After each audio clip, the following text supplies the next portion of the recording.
नमस्कार। स्वागत है आप सबका राजनीति के इस अखाड़े में। मेरा नाम है अजय सेतिया। मित्रों, इंडी अलायंस अपने ही बुने जाल में बुरी तरह फंस चुका है। उन्होंने अपनी 3 बैठकों के बाद 3 बड़े फैसले लिए थे। ये तीनों फैसले 13 सितंबर को कोऑर्डिनेशन कमेटी की बैठक में लिए गए थे और यह बैठक दिल्ली में शरद पवार की अध्यक्षता में उनके घर पर हुई थी।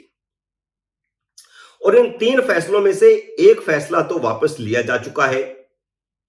बाकी के दोनों फैसलों पर अलायंस में गहरे मतभेद हो गए हैं। एक का विरोध नीतीश कुमार कर रहे हैं और दूसरे का विरोध ममता बनर्जी कर रही है। बल्कि नीतीश कुमार के बोल तो बिगड़ने शुरू हो चुके हैं। वह राहुल गांधी पर सीधा हमला करना शुरू कर चुके हैं। हम तीनों फैसलों पर चर्चा करते हैं। पहला फैसला था मध्य प्रदेश में पहली साझा रैली करने का। इंडी अलायंस के सिर मुड़ाते ही ओले पड़ने वाली कहावत सही साबित हुई है। कमलनाथ के विरोध के कारण भोपाल रैली रद्द कर दी गई है।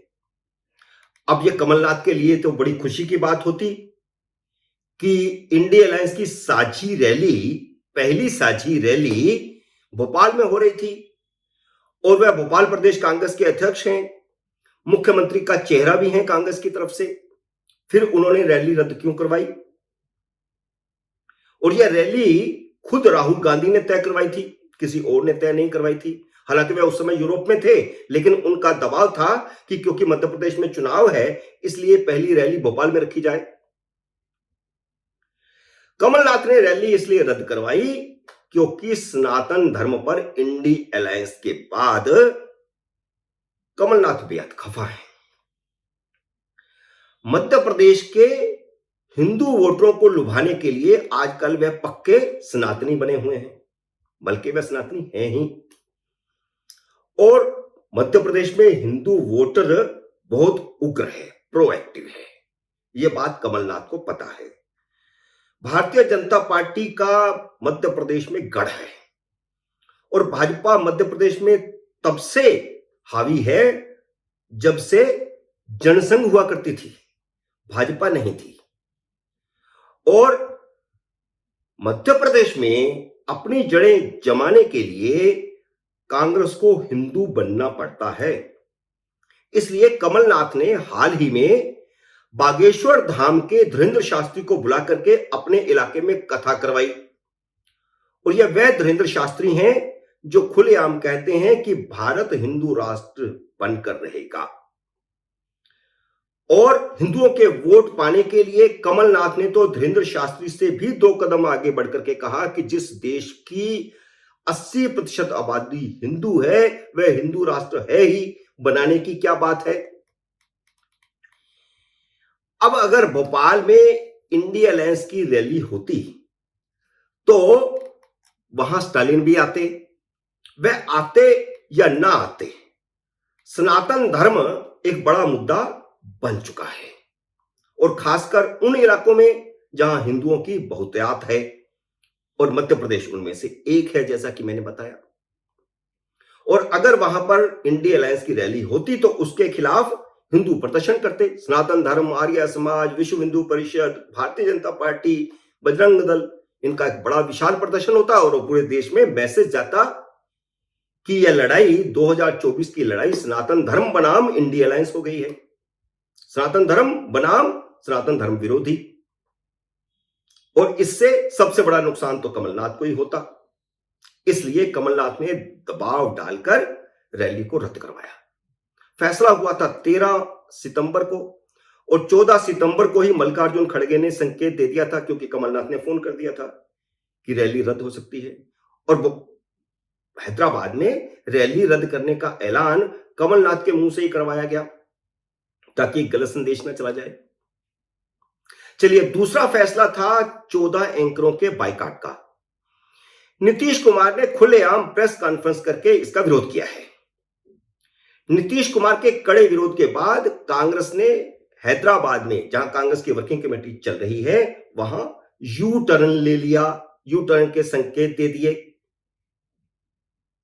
नीतीश कुमार एंकरों के बायकॉट पर खुलकर बोले हैं। उन्होंने कहा कि फिर आप में और मोदी में फर्क क्या है, और जब वह आप नहीं कहते हैं तो वह राहुल गांधी पर सीधा हमला करते हैं। आपको याद होगा कि राहुल गांधी ने नीतीश कुमार को मुलाकात का टाइम नहीं दिया था। जब वह एनडीए से निकले थे और लालू यादव के साथ मिलकर के सरकार बनाई थी, तो उनकी कोशिश तब से शुरू हो गई थी कि एक साझा विपक्ष पूरे देश में तैयार किया जाए, एक मोर्चा बनाया जाए जिसमें कांग्रेस भी शामिल हो, बाकी दल भी शामिल हो और नरेंद्र मोदी को सीधी टक्कर दी जाए। लेकिन राहुल गांधी उनको मिलने का टाइम नहीं दे रहे थे। तब उन्होंने एक जनसभा में, जहां पर खुर्शीद भी मौजूद थे, कांग्रेस के खुर्शीद अहमद, वहां पर कहा कि आप पहल करिए, कांग्रेस पहल करे, और राहुल गांधी को चाहिए कि वह पहल करके उनसे बातचीत करें। तब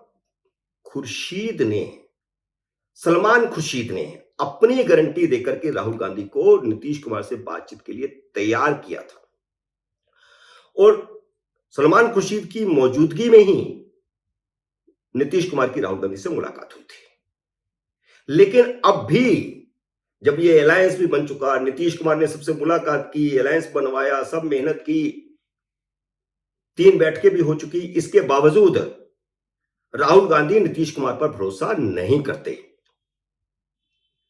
इसीलिए वह नीतीश कुमार को कन्वीनर बनाए जाने में अड़चन बने। यह बात नीतीश कुमार भी जानते हैं। इसलिए उन्होंने बेंगलुरु बैठक में अलायंस का नाम इंडिया रखने का विरोध किया था, क्योंकि यह नाम राहुल गांधी का सुझाया हुआ था, और बेंगलुरु बैठक का उन्होंने बायकॉट भी किया था। प्रेस कॉन्फ्रेंस से पहले ही उठ करके वहां से आ गए थे। वह अलायंस का कन्वीनर नहीं बनाए जाने से भी बेहद खफा है, बल्कि खफा होने की पहली जड़ तो वही है। और एंकरों के बायकॉट के मुद्दे को उन्होंने अपनी नाराजगी का इजहार करने के लिए इस्तेमाल किया। भोपाल रैली की तरह एंकरों के बायकॉट का फैसला भी कांग्रेस ने ही करवाया था। जिस पवन खेड़ा ने एंकरों के बायकॉट की लिस्ट जारी की थी, सीडब्ल्यूसी की बैठक के दौरान उन्हीं पवन खेड़ा ने कहा कि कांग्रेस ने किसी एंकर को बैन, बायकॉट या ब्लैकलिस्ट नहीं किया है। यह तो सिर्फ असहयोग आंदोलन है, मीडिया के खिलाफ असहयोग आंदोलन, एंकरों के खिलाफ असहयोग आंदोलन। और कहते हैं कि वह हमारे दुश्मन तो नहीं है, इसलिए कुछ भी स्थायी नहीं है, कल को हम अपना फैसला वापस भी ले सकते हैं। और यह कोई दया नहीं दिखा रहे, बल्कि नीतीश कुमार ने जब आंख दिखाई तब ये कहा। जबकि इस फैसले के आर्किटेक्ट खुद पवन खेड़ा थे। राहुल गांधी के चहेते पवन खेड़ा ने ही सूची जारी की थी। उन्होंने कहा था कि मीडिया ग्रुप की वर्चुअल मीटिंग में यह फैसला लिया गया है, लेकिन नीतीश कुमार के विरोध से साफ हो गया है कि इस मुद्दे पर सबकी सहमति नहीं थी। पवन खेड़ा ने मनमानी की, जिनकी राजनीतिक समझ पर अब सवाल उठ रहे हैं। उनकी राजनीतिक पढ़ाई लिखाई सिर्फ इतनी है कि वह शीला दीक्षित के सचिव थे जब शीला दीक्षित दिल्ली की मुख्यमंत्री थी। उनकी कोई राजनीतिक पृष्ठभूमि नहीं है। यह वही पवन खेड़ा है जिन्होंने प्रधानमंत्री नरेंद्र मोदी के पिता पर अपमानजनक टिप्पणी की थी। जब बाद में उन्हें गिरफ्तार किया गया तो उन्होंने सुप्रीम कोर्ट में स्लिप ऑफ टंग कहकर के माफी मांग ली थी। हैरानी यह है कि पवन खेड़ा की सिफारिश पर इंडी अलायंस की जिस कोऑर्डिनेशन कमेटी ने मीडिया बायकॉट का फैसला लिया था, उसमें शरद पवार, उमर अब्दुल्ला, महबूबा मुफ्ती जैसे अनुभवी नेता बैठे थे। नरेंद्र मोदी और भाजपा के खिलाफ कितने एंकर जहर उगलते रहे। राजदीप सरदेसाई, आशुतोष, अजीत अंजुम, विनोद दुआ, रवीश कुमार, बरखा दत्त, निधि राजदान, उर्मिलेश, कितने एंकर गिनाए, कितने प्रिंट मीडिया के पत्रकार गिनाए। लेकिन क्या भाजपा ने कभी किसी एंकर का बायकॉट किया, कभी किसी अखबार का बायकॉट किया? एक तरफ आप अभिव्यक्ति की आजादी की बात करते हैं, मोदी सरकार पर प्रेस की आजादी छीनने का आरोप लगाते हैं, दूसरी तरफ आप खुद प्रेस का बायकॉट करते हैं। एंकरों का बायकॉट करने से इंडी अलायंस का दोहरा चेहरा उजागर हो गया। और अब जाते जाते तीसरा मुद्दा भी बता दूं। 13 सितंबर को कोऑर्डिनेशन कमेटी ने जातीय जनगणना को इंडी अलायंस का एजेंडा बताया था। इस पर ममता बनर्जी बेहद खफा हैं। कोऑर्डिनेशन कमेटी की मीटिंग में ममता बनर्जी ने अपना प्रतिनिधि भी नहीं भेजा था। अब ममता बनर्जी इंडिया अलायंस के किसी नेता से बात नहीं कर रही हैं। कोऑर्डिनेशन कमेटी में यह फैसला नीतीश कुमार और लालू यादव के दबाव में लिया गया था, जबकि ममता बनर्जी ने, केजरीवाल ने भी और उद्धव ठाकरे ने भी मुंबई बैठक में इस एजेंडे का विरोध किया था। मित्रों, उम्मीद है मेरा ये वीडियो आपको पसंद आया होगा। इसे लाइक और शेयर कीजिए, और अगर आपने मेरे YouTube चैनल को अब तक सब्सक्राइब नहीं किया तो कृपया सब्सक्राइब करके अपना आशीर्वाद दीजिए, और जाते जाते घंटी का बटन भी दबाते जाइए, ताकि जैसे ही मेरा अगला वीडियो आए आपको सूचना आए। जल्द ही मिलते हैं अगले वीडियो में किसी नए विषय के साथ। तब तक नमस्कार।